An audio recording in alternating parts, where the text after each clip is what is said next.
Magandang umaga mga paps. Kamusta na kayo? Kamusta na yung mga motor nyo? Kung buhay pa ba yung yung Rusi Passion nyo? No, sa mga ka-Rusi Passion natin yan, kamusta na kayo? Ano ng balita sa mga motor nyo?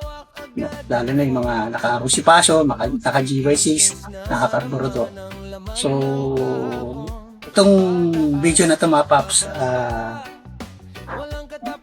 tungkol to sa common na problema, madalas na tinatanong sa atin, no? Actually, marami na rin tayong mga video na panoorin nyo lang mga paps pag sakaling kakaroon kayo ng problema. Marami na akong video sa YouTube, no? Itong video na to ay di-discuss ko sa inyo, no? Ano ba yung madalas na problema? Ang topic natin mga paps, hard starting, ayaw mag-start, no? Marami kasing dahilan yung mga paps, no? Hindi tayo pwedeng lalo sa carburetor, hindi tayo pwedeng mag-focus sa isang parts lang o sa isang pyesa na ito troubleshoot natin, no? Ikukwento ko lang sa inyo mga paps, no? Itong motor ko ay 6 years na mahigit, no? At hindi ko na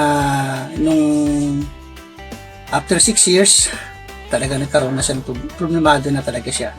Siyempre sa tagal na rin, no, nag-decide na ako na i-refresh yung makina ng motor ko. Ito papakita ko sa inyo. Hindi ko na na-video kasi yung pagre-refresh ko ng makina kasi kailangan talagang ayusin agad. Wala akong service. Kaya medyo mabilisan lang yung pagre-refresh ko ng motor ko. Ito yung black ko. Ito yung stock na black. After 6 years, na-refresh ko yung motor ko. Pansinin niyo yung piston.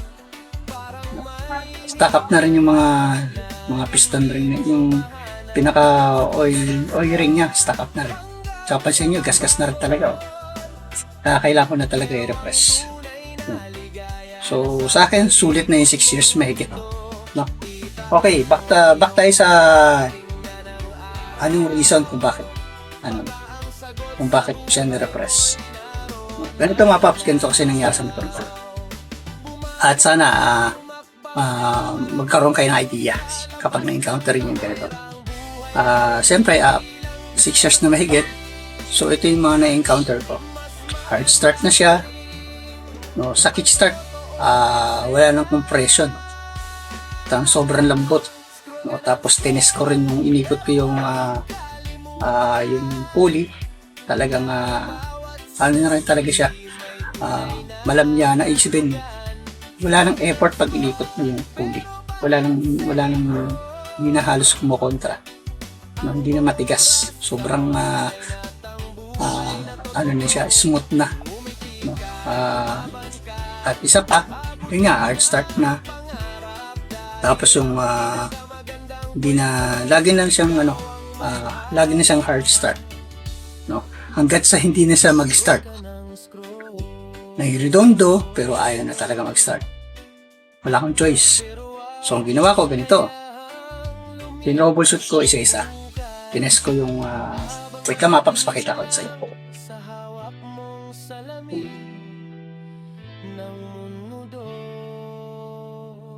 Okay mga paps. back tayo. Okay, inisa-isa ko yung mga parts na posibleng naging problema. Kasi talagang ayaw niya na talaga mag-start. Puro redondo lang siya. Halos malobat na yung baterya ko. So, hindi advisable na lagi tayo nito push start. Binababad natin yung push start kasi isa rin sa magiging problema yan, masisiraan din kayo ng pyesa. Ang masisirang pyesa dyan, pag push-start ka ng push-start, pwedeng masira yung starter motor, mapuput yung carbon brass, mapapalit kayo ng pyesa na yun. Okay? Kaya kung ilang beses na kayo o 5 beses na kayo nag-push-start, tignan nyo din. I-troubleshoot na. Okay? So, ganun nga mga paps. Ganun yung na-encounter ko. No? Pininis ko na yung carburetor. Siyempre, check, no? Pininis ko yung carburetor. Nalinis ko na maigi. Siguro times kong nilinis yung carburetor. So, ganun pa rin. Chinek ko yung spark plug. Goods naman yung spark plug. Bago yung spark plug nilagay ko. Iginis yung coil.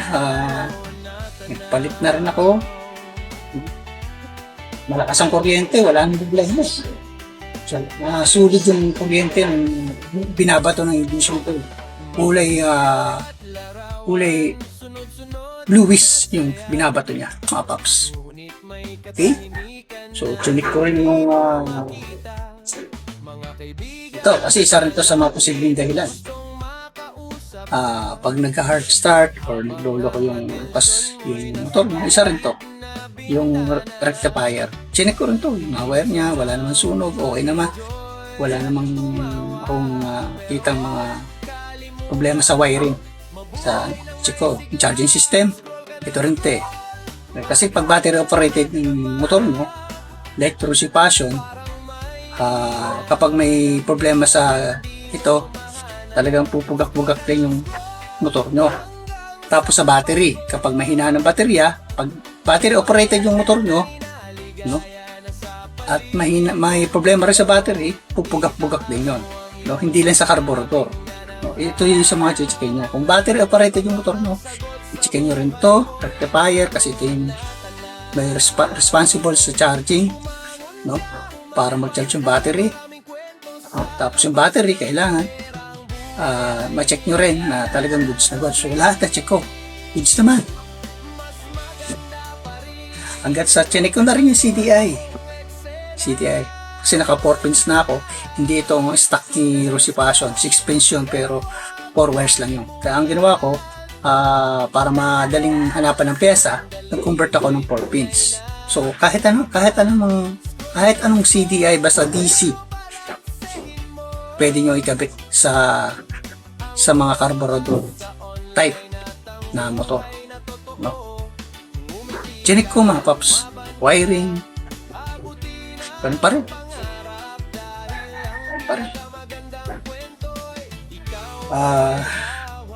Ayun nga, last option ko, dalawa yung nakita kong problema sa troubleshoot ko.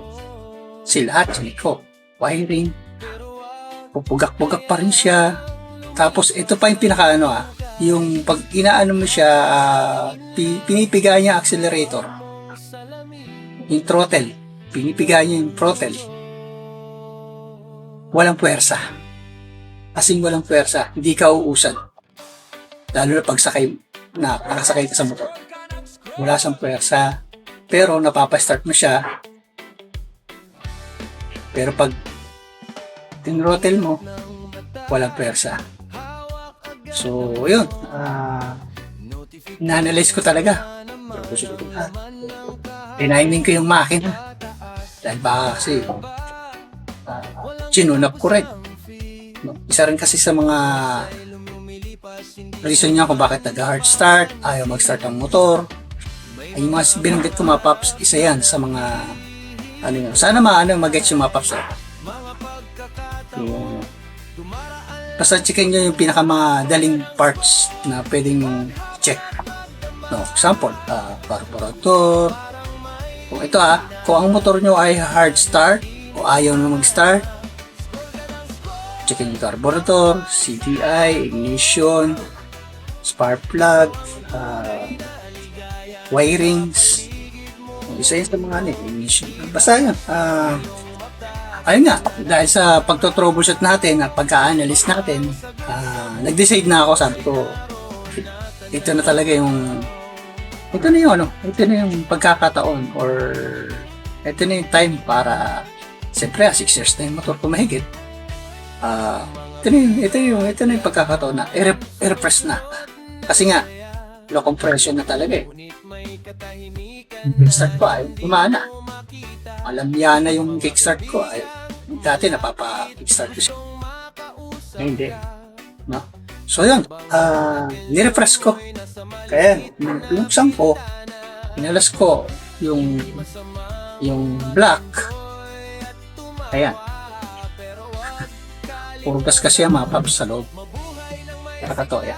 Kita niyo naman sa piston, ayan. Pinakita ko na kaninang bago. Sa unang bago ako magsimula. Ayan. Kaya nyo naman itsura. Talagang kailangan na talaga i-repress. Okay. So, nirepress ko na. Repress ko na. Tapos, nag-decide din ako na kasi nag-decide din ako magpalit ng carburetor na kasi ito yung kaunahan kong D-type. No? 4 years naman to nagamit. Sabi ko, sa bagay, matagal na rin ng carburetor na to. So, isa rin to sa pinalitan ko. No? Kasi nga, wala namang mabibiling repair kit nito dito sa amin. So, kung order pa ako online, magtatagal. So, ang ginawa ko, pipili nila ako ng bagong D-type. Nagpalit ako ng bagong D-type. So, punta ako sa pinagbibilang ko talaga ng pyesa.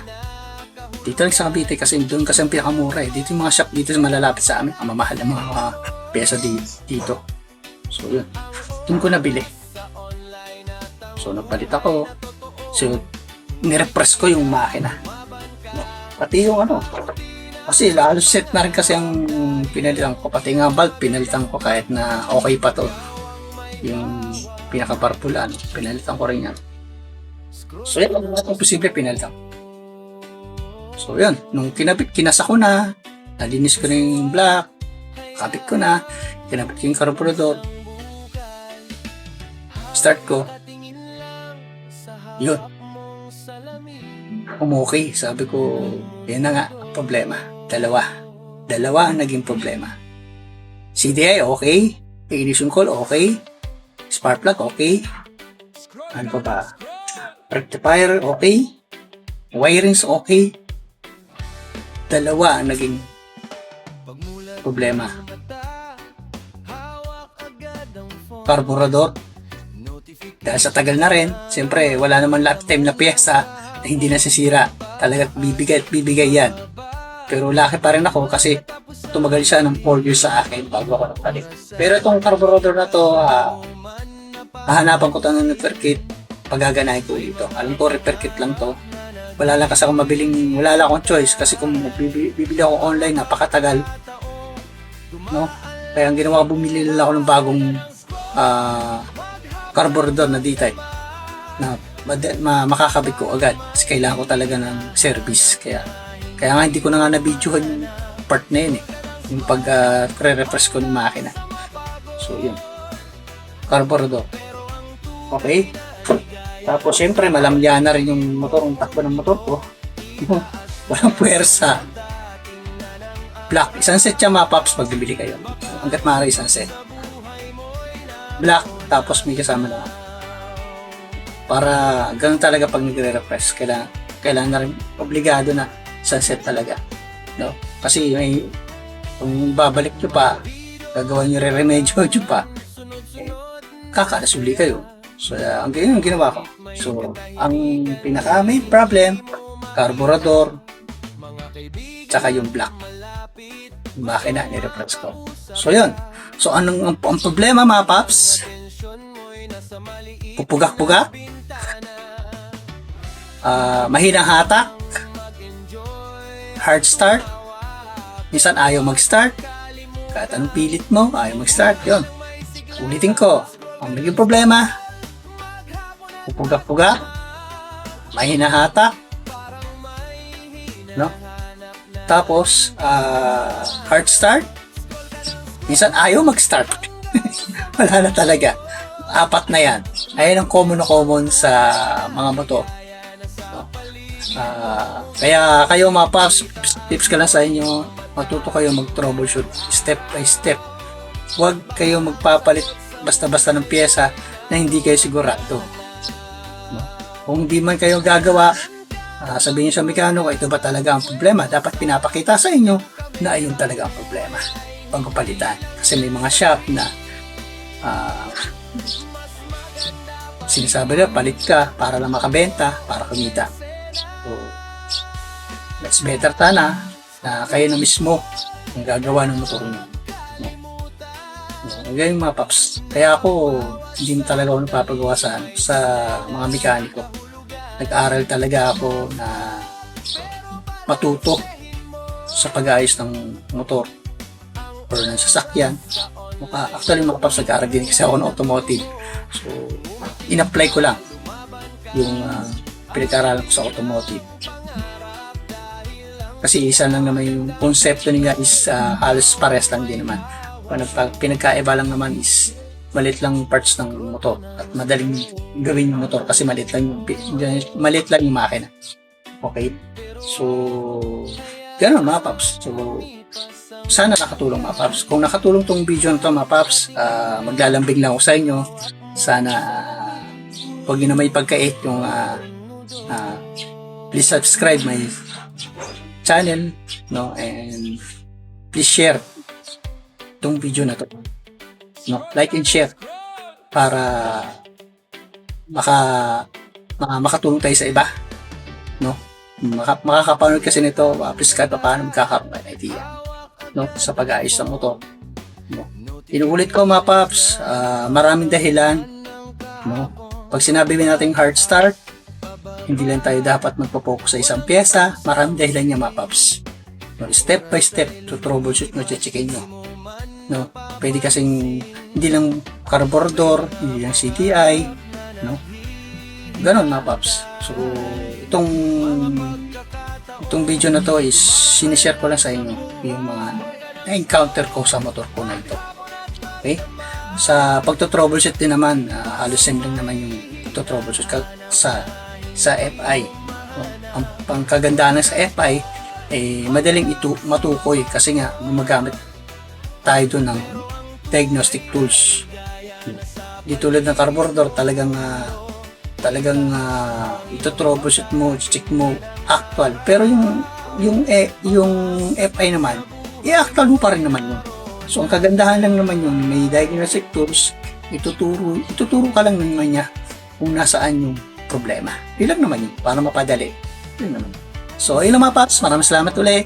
At inuulit ko, sana kung nakatulong tong video na to, please subscribe and like and share. Okay? Para mas marami pang matuto or makakuha ng idea about sa pagto-troubleshoot ng motor. So yun lang mga paps, maraming salamat. Mahaba na yung video ko. Salamat sa suporta nyo, maraming sa panonood nyo. Ay asahan nyo na marami pa tayong gagawin mga video. Yun lang, maraming salamat. Peace out. Ingat kayo lagi. Ride safe.